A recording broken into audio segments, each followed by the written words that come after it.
Hello everyone, I hope you're all doing well. I wanted to talk to you today about how to exercise during injury. So before we actually get into the hows and the wheres and the whats, I'd like to actually tell you what signifies injury. Now I know we all know our bodies, and I know sometimes we lie to ourselves, not only about, the way we eat and the things we do and the way we perceive our bodies, but also sometimes when we hurt ourselves or we're feeling discomfort, two things could happen. One, we could really injure ourselves and we need to take a pause or see a physician and we need to listen to that cue. Or we have subtle injury, like maybe just aching, worked a little hard the previous day, and we read that as injury and we stop our workout regimen entirely. So the first step really in understanding what to do in exercising during injury is to identify what's really going on. Now, something that's a little bit, achy, you're feeling like soreness, people call it Charlie horse. That's something that you maybe want to wait a day, put some heat or ice on, depending. How do you decide that? Well, if it's swelling, you put ice. If it's just aching, you put heat, whether it's a hot shower or, one of the heating pads that you can get really anywhere. And then maybe you want to wait a day, do a little bit of stretching, ease yourself back in, light cardio before you drive forward and do intense cardio or extreme strength training. That's something that would be, take time and ease back in. If something's sharp shooting, like you maybe sprained, strained, fractured, God forbid, broke, that's when your first step before you do anything like exercise with me is where you see your healthcare provider. Now you could go to an urgent care, an emergency room, or you can just go to your primary care physician and assess what the problem is. If you have a previous injury, like a lot of people have knee issues, right? And doing squats or cardio will sometimes reignite the discomfort around your knees. Now that was a past injury and you just inflamed it and may need to pause or do different types of workout. But really starting with your healthcare provider and getting insight is the most important thing, because you don't want to compromise it by, adding all that excess injury to an existing injury. So you really want to get a sense of what's brewing. Now, what if your doctor says, okay, you have to stay off that area? There are a number of things you can still do instead of throwing the towel and saying, I'm done with exercise. If you hurt your lower body, let's break it up into different areas. If you hurt your lower body, you could work your upper body. If you hurt your upper body, you could work your lower body. If you hurt both and you could just lay on a mat and do core, do it. Because, if you break your body up into segments and recognize that each part matters, which it does, then you could identify that each part should still get the exercise it needs, but maybe with some modifications. Now, if you do have some soreness, or if you've done something that isn't severe, there's the age-old acronym RICE. Rest, ice, compression, elevation. So let's talk about, bones and joints. If they get super achy or if you strain them, you put it in a restful position on a regular basis, elevated. So if it's your ankle above your hip line, if it's your arm above your shoulder line, that's elevation. That's how we, reduce swelling. Compression, you could buy ACE bandages, or if you have a friend that's a doctor or PT or an OT, usually they're well versed in just compressing properly, because you can mistreat it or compress it improperly. Ice will reduce that swelling, and that's really your process before you jump back in. And you could still exercise. So say you hurt your wrist, from doing planks with improper form, which is why I talk so much, which gets a little annoying, I know, but which is why I cue so much in my exercise videos, because every little placement of your palm, your hips, your knees, every part of your body, if it's misaligned, it could make things worse. So the song we sing when you're children, the hip bone's connected to the thigh bone, you know how that goes. Well, that's actually such an insightful song, because if you hurt one area, you can bring that injury to the rest of the area around it. Or if you have an injury in your knee and you aren't using proper form, then you're misaligning your hips, which could lead to back pain. So it is this kind of downward spiral if we're not cognizant on how we properly use our body. So I know that these are big, cautionary tales, but I share this message because it teaches you this really underlying wisdom, which is listening to your body entirely is critical. Even when it comes to consumption, and we'll talk about this in another video, is a certain nutrition we take in before and after a workout really contribute to that workout.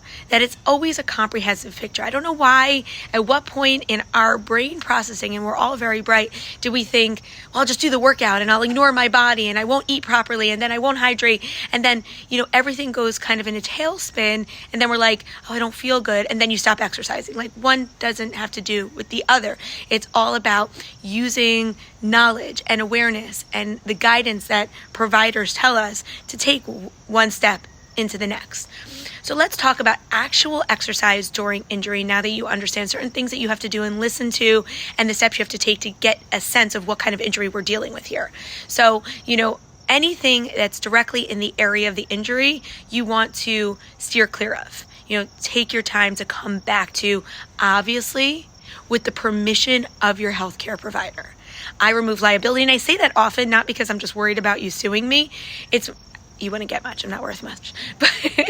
But more about, they're going to have worked with you directly. They've seen those x-ray scans, or they've touched your body, and they know where the complication is. And being that I'm virtual and not standing next to you, and also can't take that ownership of assessing your problem, not being a doctor, even though I have licenses, I'm not a doctor. I can't properly guide you. But once you gain a sense of what's really going on, then you could look at other things. So, for instance, someone told me they had a shoulder injury. So I said, okay, keep your entire upper body stabilized. Sit down on the mat and do alternating leg lifts, not employing your shoulders. Or come to standing, do squats, do lunges, sit on a chair, and I'll show you from here, because I'm sitting in a roller chair, do those knee lifts with really upright so you don't hurt your shoulder. You can do those types of things, and I have a number of workouts that I've posted in this round, or that I'll continue to post, or in past rounds, where it's called exercise at work, or seated exercises, seated yoga. If you hurt your upper body, even your lower body, you could do the areas around, provided your doctor gave you permission to do so. If you have a lower back problem, I love it. A lot of people say, I hurt my lower back, I'm going to stop working out. Your lower back is often getting hurt, especially for women, because it was weak in the first place, because you overcompensated in some area, and your back, being a huge segment of musculature, is almost like alarm, that scar tissue, that preventative, like what we talked about with stress.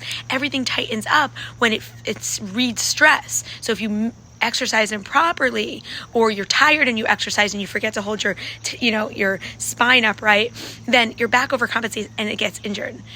This is, I know, kind of philosophy, and it might be a little controversial, but there's a book that I swear by Dr. Sarna, called, Heal Your Back, Heal Your Mind. And a lot of times it's said that when people are stressed, it's not that the injury didn't happen. It's not like it's in your mind. It's not what they're saying. You have to read the book.